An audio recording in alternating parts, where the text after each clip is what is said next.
Inscreva-se no canal Partido do YouTube e ative o sino das notificações e compartilhe o vídeo em suas redes. Bom vídeo. Então, nessa ação penal 504.6512/94, depoimento do senhor ministro da Fazenda, Henrique de Campos Meireles. Senhor ministro, na condição de testemunha, Vossa Excelência tem um compromisso com a Justiça em dizer a verdade e responder as perguntas que lhe forem feitas, certo? Certamente. Eu vou advertir Vossa Excelência, apenas porque a lei assim determina, que se Vossa Excelência faltar com a verdade, fica sujeito a um processo, certo? Certamente, sem dúvida. E feito esse compromisso, eu vou passar a palavra aqui ao defensor do senhor Luiz Inácio Lula da Silva, que arrolou Vossa Excelência como testemunha. Bom dia, ministro Henrique Meireles. Bom dia. Ministro, se eu estou certo, o senhor deixou a carreira no mercado financeiro em 2002 e ingressou na política a partir de 2002. É correto isso? É correto. Eu era presidente do Fleet Boston Financial, que era um banco norte-americano, hoje parte do Bank of America Corporation. Aposentei-me lá no meio do ano 2002, voltei ao Brasil e me candidatei a deputado federal por Goiás, visando colaborar um pouco com o país. Correto.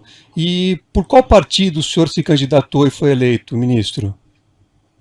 Eu me candidatei pelo PSDB e fui eleito pelo estado de Goiás. Perfeito. E só que, se eu estou correto também, o senhor, na verdade, já ingressou no governo do presidente Lula desde o início, não assumindo efetivamente o mandato de deputado federal. Sim, eu aceitei o convite para assumir a presidência do Banco Central. Já tinha sido diplomado deputado, mas ainda não tinha assumido o mandato, porque foi ainda em dezembro de 2002. Naquela época, não era viável essa acumulação. Eu não poderia me licenciar para assumir o cargo, então eu renunciei ao mandato de deputado federal. Correto. E o senhor poderia dizer brevemente, quer dizer, o senhor assumiu esse cargo que foi ofertado pelo presidente Lula, quais foram os critérios que o senhor avaliou para assumir esse cargo no governo do presidente Lula? Naquele momento, o Brasil enfrentava uma crise bastante forte, de preocupação com o novo governo, entre outras coisas, mas também em função da dívida pública que estava elevada, etc. E eu tinha uma experiência que eu julgava ser útil neste momento. E como eu tinha decidido voltar ao Brasil e me dedicar a cooperar com o país um certo período, eu achei que nesta posição eu poderia fazê-lo desde que com a independência devida a um Banco Central. E o senhor teve essa independência garantida pelo ex-presidente Lula?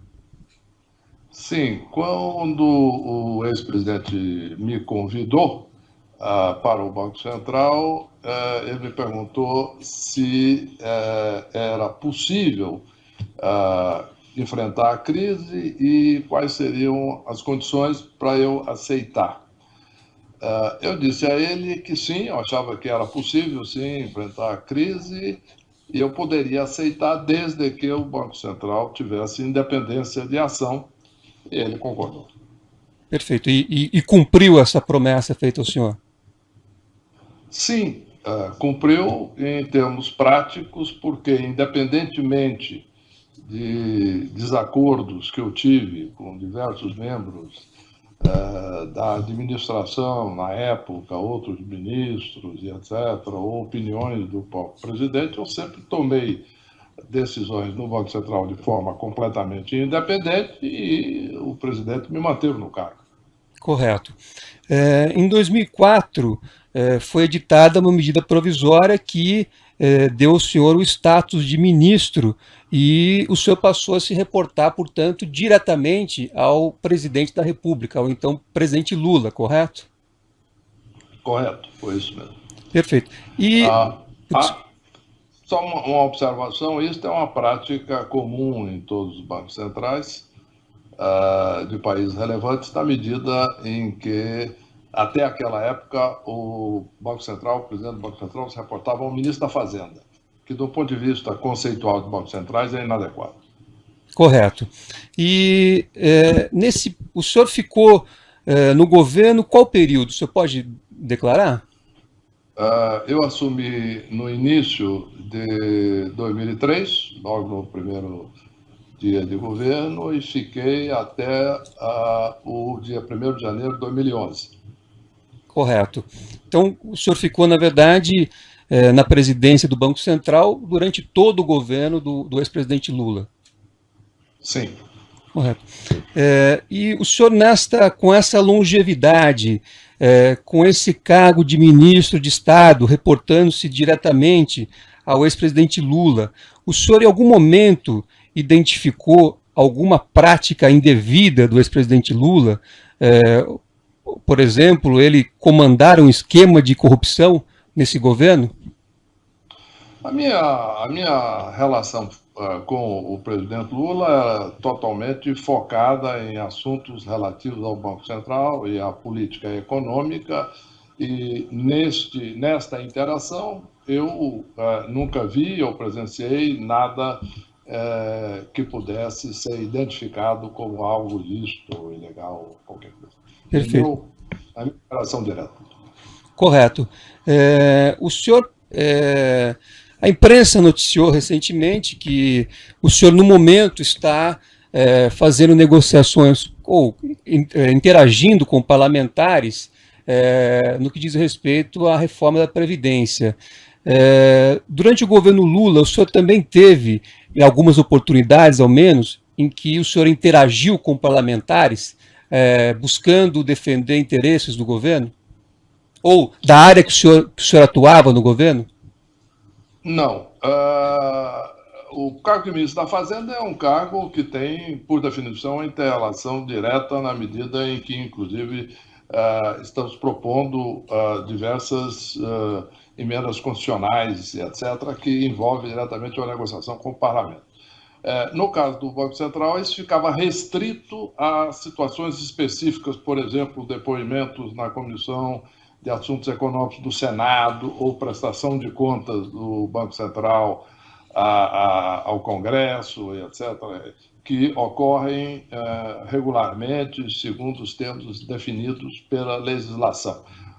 O Banco Central não se envolveu em políticas gerais de governo ou inter-relações com parlamentares, sobre outros assuntos não relacionados diretamente às funções do Banco Central. Correto.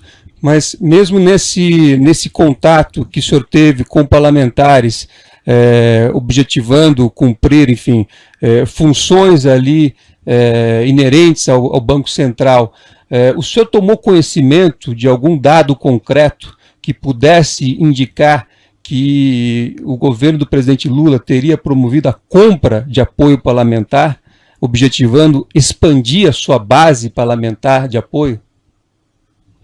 Não, eu não tive conhecimento, inclusive porque as minhas presenças no Congresso diziam respeito exclusivamente a assuntos do Banco Central. E, elaborando um pouco mais, para ser absolutamente preciso, pode ter havido, durante o período todo, alguns momentos em que algum parlamentar possa ter pedido alguma audiência ao Banco Central para mencionar alguma situação específica de alguma coisa que interessasse diretamente ao Banco Central, mas em nenhum momento eu tive nenhum tipo de conhecimento ou interação com outros assuntos que não fossem aqueles de atividade direta do Banco Central, então a resposta é não.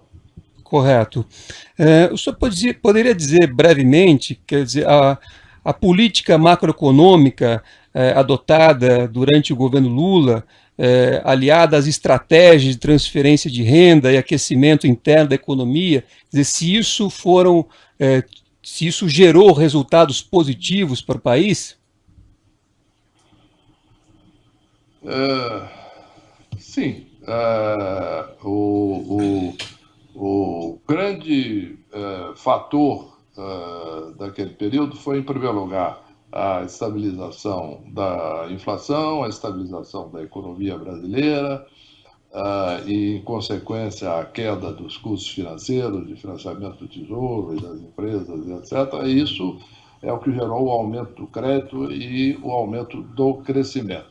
Paralelamente, o governo implantou políticas de cunho social visando a complementar renda ou suprir renda para a camada de menor capacidade de rendimento da população, e acredito que isso foi um processo complementar, sim, da recuperação econômica do Brasil. Correto. Então, pelos elementos que o senhor tem, quer dizer, o governo do presidente Lula foi um governo que trouxe benefícios ao país e não um governo que tenha buscado benefícios pessoais para os governantes e pessoas do alto escalão do governo. Eu vou indeferir essa pergunta, doutor, não é uma pergunta apropriada, perguntando a opinião da testemunha e ela responde sobre fatos apenas. Eu louvo o indeferimento de Vossa Excelência e gostaria de fazer o registro de que esse critério de Vossa Excelência se aplique também a todas as perguntas feitas, porque nós estamos ouvindo acho que são já 69 testemunhas, em diversas oportunidades a defesa fez impugnação justamente com base nesse critério, ora adotado por Vossa Excelência. Mas eu respeito e louvo. A impressão é que a defesa está fazendo propaganda política do governo anterior, não é apropriado. Aqui existe um objeto da acusação bem delimitado, então fica indeferida essa pergunta. Não, propaganda política eu não estou fazendo, Excelência, até porque eu sou advogado e não cabe a mim fazer nenhum tipo de consideração de natureza política. Eu só estou enfrentando a acusação difusa que o Ministério Público lançou nos autos. Tem alguma pergunta sobre os fatos do processo, doutor? Para a testemunha? Até agora eu fiz perguntas sobre fatos que estão narrados na denúncia. Tem mais alguma pergunta sobre fatos do processo?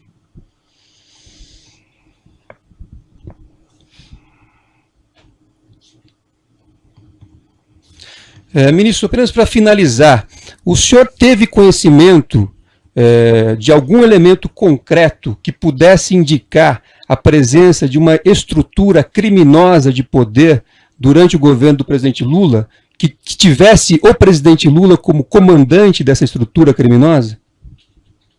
Eu não tive acesso a nenhum tipo de informação sobre isso, inclusive porque não era o papel do Banco Central.